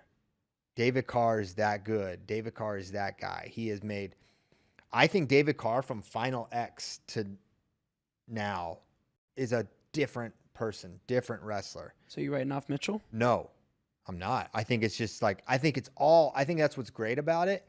It's like David knows. Go watch those Final X matches. Those are really, really close. Mm-hmm. Both of them. And, I don't know that this was a factor, but like the Ben thing for Mitchell, like it would be hard to not have that in the back of your mind. Like this is I mean, you were in his wedding. You've known him your whole life. You don't have a conscious wrestling thought without Ben Askren being a part of it. And it's like, he was in the round final X. That was a really, really scary time. So I'm not. That's never been said to me. That no one has ever said that from the Mitchell camp or Penn State camp but in my mind, I think that played a factor. But I do think Carr is like, could he separate? Maybe, but Mitchell's going to get better. Mitchell's still really young, and then. The biggest question to me, but what's Keegan O'Toole do? Does Keegan, I think his plan is 79, then 74. I don't think, I'm pretty sure I've been told like 86 is not a consideration at all. He'll go down to 74. I would like to see him just do 74 right now and see where he fits. Now, he could see Levi Haynes getting a world silver and be like, oh, I can go after that guy. But how do you not see David Carr do what he did and be like, well, I've beaten that guy too? And the spot's open in a different sort of way than at 79. So Keegan's a big question. And then PJ Duke, does he go up? Right? If he goes up, how can you not say PJ Duke's not a factor to make the 74 team? So for Carr, he's going to have to remain as hungry as ever to get back on this team because it's going to be hard. 74 is competitive. We have a lot of good guys, but I feel like you drop him in that tournament with Valiev and Sidakov and Takahashi. I will pick David Carr to beat all those guys. Even though he didn't do it and he lost to Takahashi at the ranking series, I feel like his arc, his mind, and the experience, what he learned in the 25 championships is going to lead to a gold medal at 74. And I didn't feel that way at the U.S. Open. That we had a guy like that. I didn't feel that way out of Final X, but I feel that way now, and that's awesome. I love that David Carr was the rep and got to wrestle those matches because you see how he improves when he gets to get his hands on guys multiple times and all the adjustments and everything. And you feel a guy like Valiev and Sidakov where when you attack, you can't be done because they are always looking for counters and stuff like that. And the fact that he was that close with them, and there are things that you could watch as an expert technician or coach where I'm just like, all right, David can win those positions in the future. I think bodes really well. But as you mentioned, everybody's mentioning, it's a deep weight class in the U.S. and he's not sitting out. And normally Americans are sitting out at 74 kilos, whoever the rep is. So he's gonna have to prove it again in the U.S. and then, obviously internationally. But if he does get there, I like his odds. Think about what Nolf said about Valiev before Worlds. He's like, we didn't touch each other's legs. That guy's so hard to get to. And then you got David Carr go out there and put 5 points up and have a, what was it, 5? Almost more. Yeah, really. 5-1 lead. Challenged. It was up 7-1. Yeah. And so just super impressive. This group of David Carr, Mitchell Messenbrink, Keegan O'Toole, PJ Duke, it reminds me of the Jordan Burroughs, David Taylor, Kyle Dake, Andrew Howe, where it's like, man, you have this group where they're just gonna make each other better, and you kind of hate that they're all at the same weight, but then it's like really, really good for whoever makes it out of the trials. It's a benefit. Yeah, it's good. Also, selfishly, kind of glad David lost because then he more gets matches. More Cyclones matches. for you, more Cyclone matches. Yeah, That's right. But- That's why I'm also selfishly, a little sad that Real meddled because now he doesn't get thrown back into that U.S. Open bracket. I know. That was so much fun That was fun. this year in the World Team Trials. Dude, the trials were crazy too. Like, Aiden and Jesse Mendez, like, he got up massively on Jesse, and Jesse almost ran him down. Like, there's so many little. Aiden was beating him with like 5 seconds left. Punch him in the face. That day is a club. And he just dropped in. When Aiden beat him twice at the Open. It's dude. Our depth. Bill just deprived us of the entire World Team Trials bracket. Yeah, he did. Selfish on him. Yes. Quick Cyclone aside, Sion was in the commentary row, and when David Carr was wrestling, he was like a proud papa. He was like taking out his phone, filming everything. Probably uploaded all of it to his Instagram if you want to watch from the Sion cam. That sounds like every semifinal from Worlds. Somebody asked. Quarterfinal. Actually asked Sion if he was David Carr's dad at Worlds. I'm not joking. That's not a joke either. Yeah. That was a rough one. Yeah, some people. Sion's like, come on, man. That's funny. All right, 79. This was another one. Oh, dude. I gotta admit, I was off on this. I thought Levi was kind of gonna have a tournament similar to Jax and PJ, where we come away being like, he looked really good. Not quite his time just yet, but next year he'll be right in the mix. Very tough. Oh, sorry. No, I was just gonna say Yeah. no, and then to go out there and beat Usmanov, like, man, did the dang thing. Dude, I mean, I just think you just love how he wrestles. And I think it's only going to be like a launching point for his career, really. It was a really hard draw. Don't let anyone tell you this was a good draw. This was like not a good draw. It was a hard draw. Like, maybe people don't know that like, Saiputinov is really tough, and then Usmanov is a world champion. Kind of one of the guys in this tournament you're feeling like, man, he maybe not next topic, but he was the consensus pick to win this weight. Yes. And He dominated this weight in 23. Russia's system is weird, and they didn't send him at the non-Olympic Worlds because he tried to make the 86 team, and they don't have a smart system like USA where, like, okay, David Taylor didn't make the team, but how about there's a world where he might be our best 92?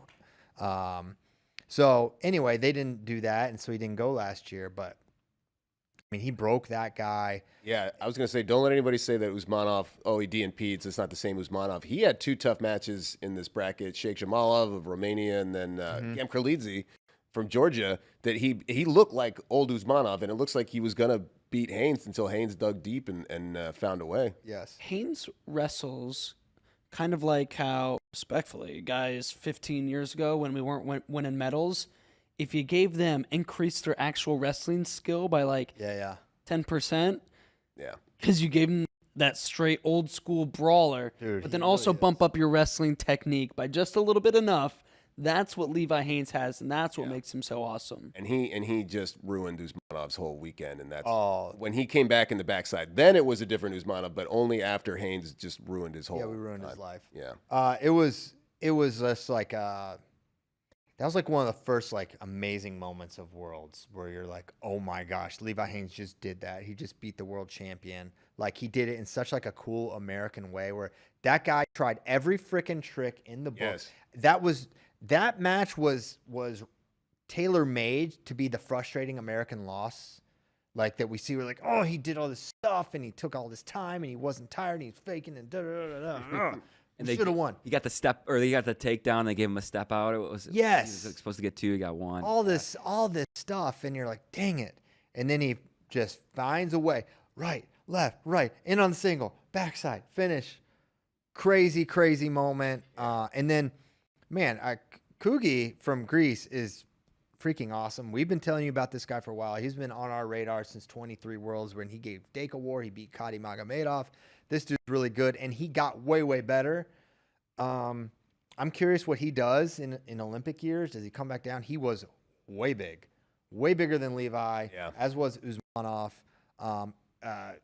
Kugi kind of messed up Nakoti, who is tough to. I mean, that guy beat Jordan Burroughs last year, so he was good. I feel like another crack. I thought Kugi's game plan showed how good Levi Haynes is. He kind of wrestled with Levi a little bit in their previous meeting, and it was 6-3, and Levi had some moments, and you could kind of see the path there.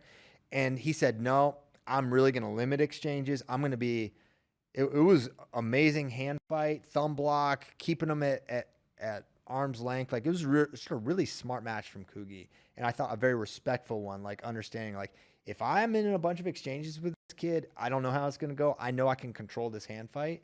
And that's what he did. So shout out to him. He wrestled well. Yeah. If you're wondering if he's like a transfer or something, no, he's actually Greek. He's from Thessalonica, which is just a normal city in Greece. He does train in Georgia, though, and he says he has a Georgian practice partner. So there's some connection, or he established that. You see that in his wrestling. Yeah. So he doesn't I mean, he's obviously from the Greek program and came through the ranks there and wrestled age level tournaments for Greece, but does get to get that international experience with some other guys in Georgia. Yeah, Kougamitsidis is a very Greek name. Right. But yeah, so shout out to him. He's really good. But Levi Haynes, I mean, that's one of those performances. If you're wondering how we're able to get second place and beat Japan like normal, a performance like this is like a big part of it. Like we didn't know Kozak was driving the Levi Haynes can place, and Kozak was saying like his pace is going to be like a challenge for some of these foreigners, and that's how it played out. And I think for Levi, like going to this tournament and doing what he did, I think is going to be a launching point for his already great career. But I think it's where I'm like, is he going to come out and win the Hodge now this year? Like you never know what thing is like going to spark the next ascent in their wrestling. And I feel like Levi, as great as he wrestled, like you can see like how much better he's going to get too. And so it's just really exciting. I agree. 86. Oh my. Zahid. In the Tawas from Nike. Yes. Unlocked. Like Unlocked is the word. new Zahid. Wow. Wow. I mean, I talked to Rich Bender about it. Like, man, where do you put this performance from an American? And he's like, man, it's without a doubt it's up there. And this is a really good weight. This is a weight where the narrative coming in is we think Zahid could win this tournament, but we know Gasimpour's really good. The Russian's really good. And, there's maybe other guys, but those were the two we were talking about. And so, and then we're on the side with Gasimpour. We're going to get the Gasimpour Kaji winner, and how's that going to go? And for him to just kill everybody. I mean, he could have tech Gasimpour, but Gasimpour decided to quit with like 20 seconds left and just stopped wrestling. He was so defeated. He was so broken. Like that could have been, 20-1 or 20-0. And then, if you ever want the comparison, because like he hadn't wrestled these guys in the past other than Ishiguro. And Ishiguro teched him a couple years ago. And Zahid is funny in the interview. I asked him before, he's like, yeah, you guys said well, I've wrestled where I was like, or maybe it's just like a gimmick. He's like, I don't remember wrestling this guy. Like, he definitely did. And then he just comes out and just, everything was working. Pace, attacking both sides. And you can't even like talk about the defense because like it felt like he was never really threatened, but he gave up 0 points. Like guys were really not getting in. It was an incredible performance, and his defense against Gasimpour, like you could see those were the things that really broke Gasimpour because he was in deep on a leg, he kicked out. There was another one where he was in deep, like a double, and when you don't finish those, and you're getting tired, and the guy is finishing on you, you're just like, well, what am I supposed to do? Like, yeah. I mean, the sprint, the moment for me that's like a quintessential, like this is like the signature moment for Zahid was against Gasimpour when he was up 1-0 and he comes out and he hits the single leg and he gets the takedown. He's up 3-0. And then there's 20 seconds left. You're like, all right, we're going to be up 3-0 at the break. And for him to boop, whistle blows, high crotch finish 5-0, you're like, oh my gosh, this is just a total different mindset. Like guys don't wrestle like that. You don't see that. And that's exactly what David did in Albania to Gasimpour. Like he just swarmed him a couple times and then Gasimpour freaked out. And that's exactly how it played out here. And I just love it was a killer mindset. Shout out Zahid, shout out Coach Taylor and the Cowboy crew for like having him so ready for this. And the narrative for the Iranians is like David Taylor now as a coach doing it to us. Yeah. And that was when there were a ton of Iranians in the stands. They go crazy. They make every event that they're at like more fun with their horns and everything. So credit to the fans. But I walked past them to get to the mix zone after that match. And there was, people were literally convulsing and in tears, just weeping. openly sobbing. Yes, men openly weeping. Another man had to console him, and the guys that are doing media for Iran were right there because they wanted to film the victory, and instead they're filming the, consoling. It'll be okay, life goes on. That'd have been me if Japan beat us.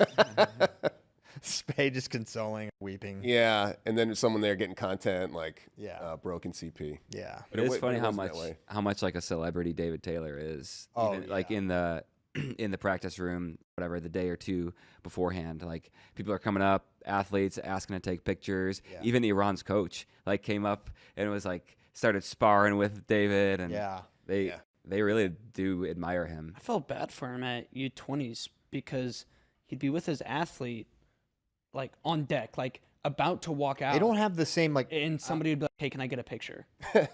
yeah. They don't have the like same no respect. social Yeah. cues of where like there's no barriers for them. Like, yeah, whatever. He's right here. I'll ask him. Even Gasimpor tapped him up when he was walking past him because in the quarterfinals after Zahid won, him and David stood and watched Yeah. the Gasimpor Kadiev match.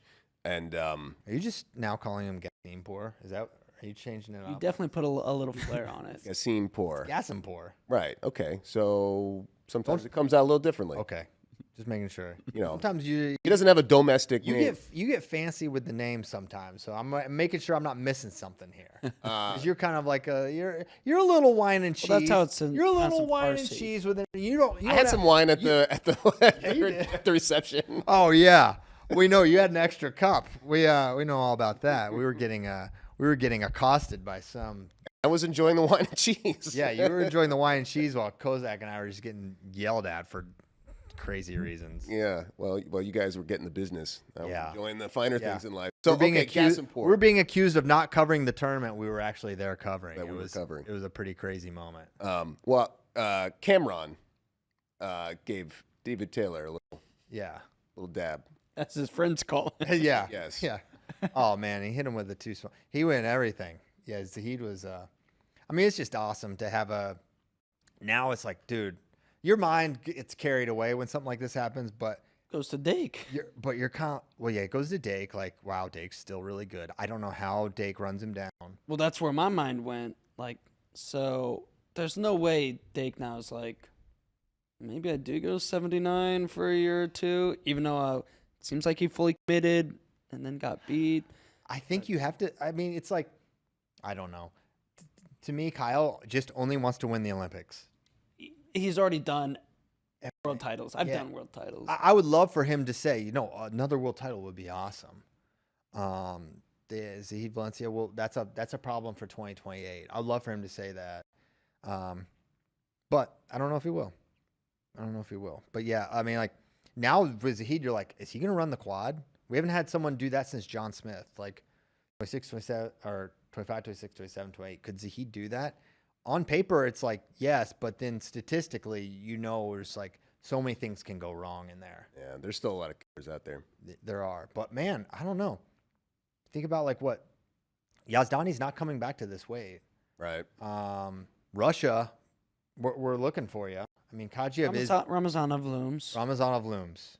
And I think that version of Zahid beats Yes. the version of Ramazanov that wins the Olympics. 100%. But if you wrestle 90% of that, yes. and Ramazanov comes back healthy and wrestling 100%, Zahid could lose to Ramazanov. Yes. It's a shame what's going on with the Bulgarian Federation because Ramazanov. Well, he had They're surgery. back on good terms. He wasn't gonna wrestle because he had surgery. I know that specific this time, but they kept the Greco-Roman guy out, and Mamadov was gonna transfer, and then he's doing a about face. Pete Why loves this. Why would he choose Bulgaria of all places to transfer to? The one place where the federation head has said we'd want actual Bulgarians on this team. We don't want the thing. But our Olympic champion Ramazanov's standing is in question.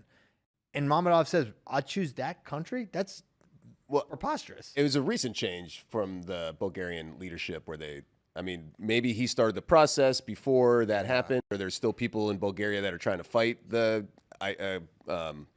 new policy of the Bulgarian leadership. But either way, it's kind of a mess with anybody coming out of Bulgaria right now. But yeah, Ramazanov did surgery, so that is also one. And Russia totally messed up this Mamadov situation, holding him out at the Olympics. Like they are not, they don't treat their talent well. Mamadov's your best 65, and you didn't get him probably because you broke his freaking heart and didn't let him wrestle at the Olympics. Yeah. Now I act like that's the federation's decision. That could be something like if Putin says no one's going, then no one's going. Right. But you know, you can't fault Mammadov for feeling like, dude, this is there's no guarantee he's going to be the guy in 28 or be good enough to win it. Right. And now he's always like, well, I know if I wrestle for insert X country, I get to go. I get to go. Yeah, 100%. Right. And I want this to be a thing every year moving forward. Yes. All right, we got to talk Trent. Trent, What the heck? dude, maybe the like match of the tournament, his comeback, like the moment of the tournament where it was just like, yes. Yes. It's like, I've been telling people, it's like new core wrestling memory for me. That match, how it played out, feeling like it was like one of those matches, like almost like a little like the Snyder one against Tezadinov, the first one, like, we got teched. That was going really badly, but like, I don't know. If we keep that match going, maybe it goes a little differently. But even more so with Trent. And it comes out, and Trent was someone coming into this tournament, I actually thought Trent was going to win this. I thought Trent was going to be the world champion. I really did think that. And going into that match, I felt great about the matchup. I liked it. And then we get flipped over, and it's like, maybe I feel like we could have got like some more points there, but I kind of understand why we didn't. And that guy is super good there. And I remember I was so nervous. I was watching with like my family, like, cause Katie and the kids, I would watch some metal matches with them before I would go to the Mix Zone interview. And I was like, I wasn't with Kozak for whatever reason. I was like, I need to stand with a wrestling person. Like, I just need to be able to like talk to someone about what's happening and hear what they're seeing.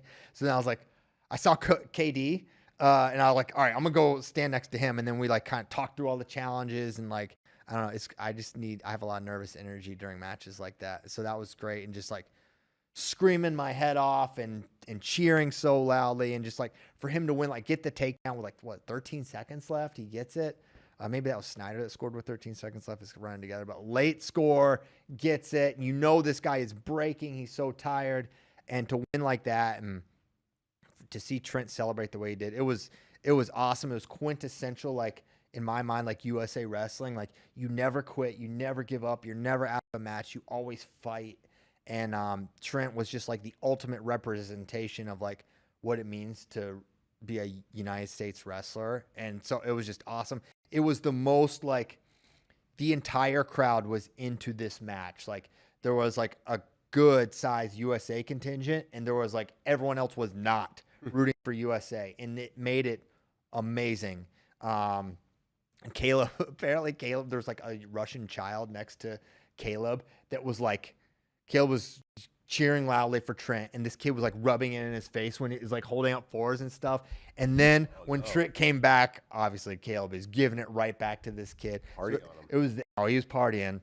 Caleb is not, believe me, I know, playing against Caleb in just video games, he is not a good winner. Did he bow and arrow him? No, but that's what he does. Every time Caleb beats me in UFC 5, he stands up and he shoots the arrows in me every time, and it's so freaking painful. Like, But, what's his name? like Adesanya. Yeah. So he always shoots me with the arrow. But no, it wasn't like that. But he had his moment. But it was just that kind of an atmosphere, and it was freaking a lot of USA chants, and it was so. And for, Trent is just like a great guy. I mean, all these guys are great, but you follow Trent. Trent has just a great personality, and you wanted to see it for him, and to see it. No matter what happens in the rest of his career, he just delivered one of the coolest wrestling memories for anyone that was watching. Yeah, I mean, it's last match of the day. You leave the arena just feeling just so electric and energized. Yes, that's exactly right.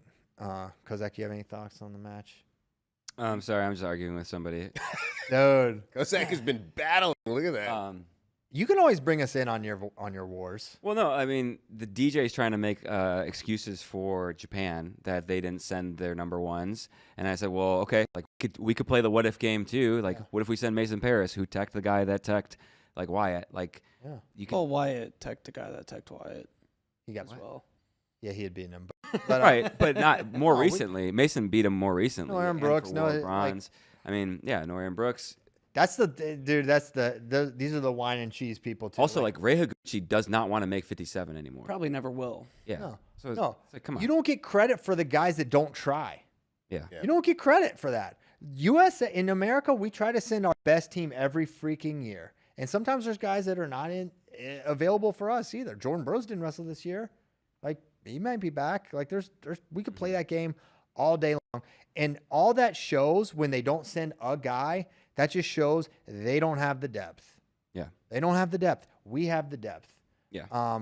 Japan wishes they were us. That's a fact. They burn through guys fast. Their careers are not as long. They train way, way too hard. This is a known fact. They think 29 years old is old for a wrestler. And we know that's not necessarily true. So I love watching them wrestle. Honestly, vibes-wise, they are the coolest. They love American wrestling. And, like, I hate that many of you are under some impression that they're better than us. That makes me have to illustrate all the ways we are better than them, because it seems like I'm adversarial towards Japan. They're really cool guys, but no, I won't lie to you. Their performance, everything you said is correct, and I have always said, they're always going to do better in Olympics. Just smaller sample size. Yes. Right. Maybe not necessarily better than us, but their performances are improved at the Olympics. Right. Like, just the more weights you have, the more depth you need, they're not going to do as well. But, I mean, this World Summit did show, like, they're not necessarily going anywhere, and we're not that much better than them to where if we don't have if we have a bad tournament, yeah, they have a good tournament, they are very capable of outscoring us. Yeah, if they do good and we do bad, they can beat us. Which is why, I think for you, it wasn't like super party time on Japan when they take third and we take second. No. Yeah. Because it's kind of like, okay, well, they're still right. Well, we left a lot of points on the table, too, and they didn't. True. They did not leave points on the table. Like, they really wrestled. Their guys wrestled really well, and we, Yeah. But for Trent, I think, so cool to see him win, right? We already said all that, but I think it's amazing that he didn't win or he lost a rankings tournament this year at 86 to Joev, who didn't even place, and then to see him move up to 92 and just get better and better and better. Yeah. And for me, okay, you're sitting 3 years out from the Olympics. I don't know if you go back down. I feel like neither. I think you stay at 92 for the next 2 years, and maybe you go up. I think Trent is better when he's big and strong and full feed. Undeniably better results. Yeah. At 86, lost to Marsteller last year. Yeah, at Olympic trials. Right. Yeah. And I know challenging Kyle Snyder is a thing, but in 3 years, Snyder's going to be what? 32, 33, and Trent will still probably be in his prime. So, I don't know. Yeah, if Snyder takes a little bit back, compared to for Trent, if I just want to see him stay at 92, just like you. Why would you not? You're the guy, and I think that's the plan. We're just talking through scenarios just because of what we do. But Zahid has not been a good matchup for him ever. He has overlapped with Zahid in a lot of tournaments. It's not gonna work out. And seeing what Zahid's gonna do, going up. Plus, like I said, throw Morsel in the mix, Tarachi in the mix. Yeah. But then maybe there'll be a Brooks in the mix. But who knows? Who knows how much better Trent Hiley is now, too. Still 3 years away. Yeah, we're a long way off. We love talking about this stuff. Yeah. But shout out Trent Hiley. Amazing, amazing memories. Cool seeing his family there right afterwards. They're just that just happened? What the heck? They were just so emotional and happy, and that's always a fun thing to see. Kozak and I got some weird looks by some of the people working in the press area. Yeah. Oh man, we were losing our minds. This is the one area we're not very professional. We just cheer for. Well, it was such a man, the match. I was convinced. I told Spey, I'm like, he just got teched. I was convinced that he was not going to win that challenge. I'm like, dang it. That was such a stupid way to lose. And he could have beat this guy. And then to see him come back the way he did, it was I definitely didn't have a voice the next day and all that. So, yeah, bad bricks by Sargouche were a theme too. 97, Kyle Snyder back on top. Back on top. We loved the draw. We thought, all right, Snyder's making the finals. We were saying that going into the tournament. He really to me, like he won the gold medal match is great for a variety of reasons, but his win over Yoshida to me was like really impressive because Yoshida is kind of sick. Like that guy's really, really good, and he beat. Thank you. He beat Kyle this year. Been saying this, and a lot of people have been poo-pooing him. Well, you know what? What hurts? You kind of look at him and you're like, He's a bowling ball. you're like, give me a break. He's not even like tight, no. But he's obviously a horse. He's really strong, but he's really slick. He's really, he's a Japanese wrestler, right? They're going to be really skillful, and he's got an element of physicality. And like Kyle was in exchanges with him, and they had like the switch position, and like it wasn't Kyle just being a force of will with pace or hand fight. It was like, no, remember Kyle Snyder is also awesome at wrestling and skillful, and he outskilled Yoshida on top of and then he ended up kind of running away with that match. And then to see him beat Azarpira the way he did, and I thought it was called right. I mean, Azarpira is serially and criminally grabs fingers. He did it against Tazudinov as well, who Tazudinov's another story, but he does negative wrestling that he has to be punished for. He doesn't try to wrestle. He tries to slow down the opposing wrestler, and it was on the officials' radar, and they stopped it. He was warned for it, and he kept doing it, and you lose a point when you do that. Yeah. And it wasn't just, their hands get tied up and you don't know who initiated it. It's like he's trying to grab a finger. He's on the outside. He's grabbing. And mess up the hands. And I think I felt right away in the first minute, I liked how the match looked from the hand fight. We were really, I felt like in it in a good way and controlling things better than they had in the past. And it felt like the way the second period started, I was even happier. I was like, oh, we're really, Azarpira's feeling it already. And then Kyle just sort of, and he talked about this because I asked him, like, what happened on the takedown? He's like, and he just basically thought he was getting the step out, and didn't realize he wasn't as close as he thought. Over pursued. He gave credit to Azarpira on the counter and getting the 2 there. But even still, like, he wasn't out of it. It kind of got things moving even faster for Kyle. And it was a 6-minute, it took all 6 minutes, but he got it done. He was the better man. And Kyle Snyder back on top. And you had the best guy in the world, the pound for pound number 1, DNPs. And it's a big credit to Kyle that he wins this bracket.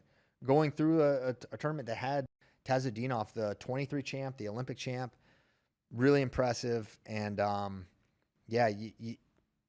it's just awesome. Just awesome to see him win, and for us to win 3 in a row, and for all 3 nights to like close out on a world title is so fun. It definitely felt like 2015, which I got to see as a fan. Those 2 nights, the last 2 ended with a Snyder win. It was 10 years to the date, basically, almost, that Snyder did what he did. That another stand up and cheer moment. It was so much fun. And it's like Iran won the team title. It was like already locked up, but then to not get that match, to lose the Gazimpur match, then you're like, man, those got to sting a little bit. It really lifted, even though we knew we weren't going to win the team title, that those matches like give you the good positive feeling. There's just no question. I feel like we're seeing the melding of American wrestling. Like, you can't watch the World Championships, and because I think the wine and cheese crowd would have told you, and that's the new branding I'm coming up with. Wine and cheese getting hammered for these international experts, like, oh, the American style is far too rugged and brutish and blah blah blah, as they sip their Merlot or whatever.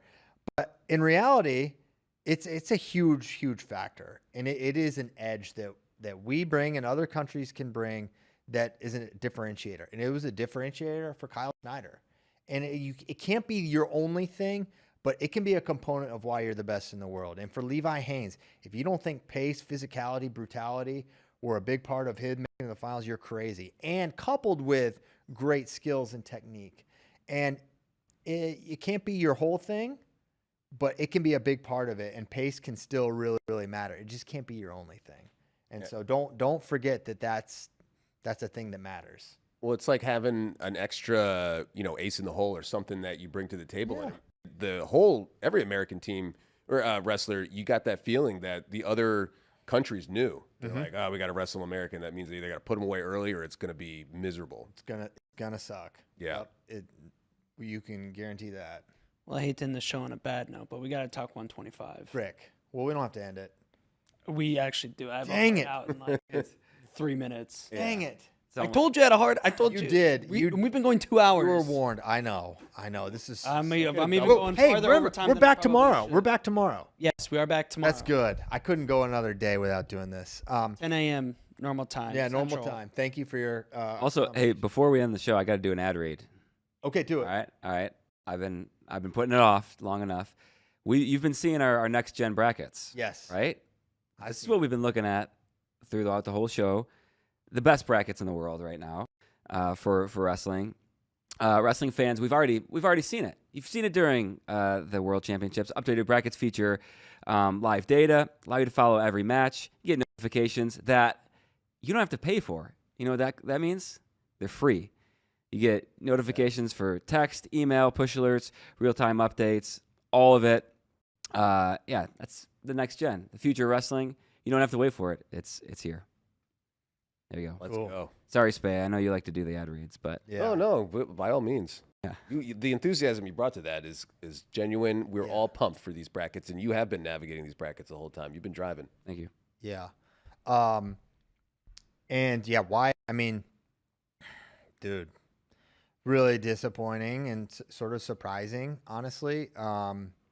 Maybe some people were saying, "Hey, man, you should not be as bullish as you are." I was pumping a little. I was still. You pumped a little. I still predicted Tyler. Braun. Tyler Meisinger was a big. He was pumping the brakes on Wyatt, and I just felt like the dude's on a heater. I know the Trent thing happened. He gave up 14 points, but like, I don't know. The guy was just having a little fun. And that was the second match, right? Yeah. So like, match one was way more controlled. So I kind of just wrote that off. Like, there's no two matches in these things. And like, kind of like the subtext, and I don't know the exact, but it kind of sounded like Wyatt's had a lot of obligations post. David Taylor said Abel that. And I'm trying not to say it in a way, because this is not how David said it, but it was basically like he did not have as much time as you would think training for this. And it's like, we're going to let him make his decisions. It could be the best thing for Wyatt, because it's like, okay, if I want to be a world champion, it looks like this, this, and this. And I just didn't, in my mind, ever think like that would be a problem. But it was a problem. He did. That was as bad as Wyatt's looked. And I love Wyatt Hendrickson. We love him. How he wrestles is great, but he did not wrestle a good match there.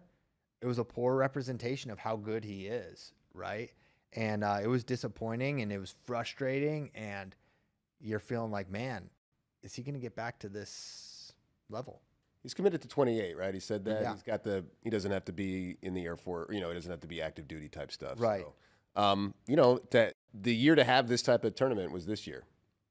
Yes. If it was going to happen. But at the same time, Mason Paris is back, and Greg Kerfleet will not be hurt next year. And he's at Lehigh now, so. And he's at Lehigh.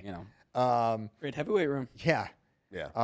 No, it's not going to be a cakewalk back to the world team. But that's the point. Hey, like, wake up call, have it now, and you have a couple of years. If you think about Real Woods, how he set himself up, getting out of that. Now Wyatt's gonna have to go to the Open. He's gonna have to go to trials potentially. You got to win it, not just at Final X.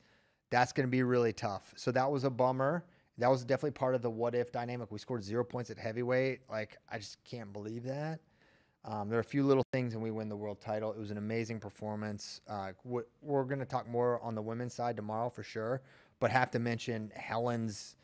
That's another core memory for me. Helen going and getting it, and like we've seen her win in every way possible. But like, to see her have to clutch up when normally she just like pins them, or like she controls the match.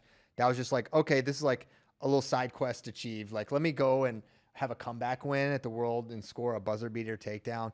That was an amazing memory, and further cementing her GOAT legacy.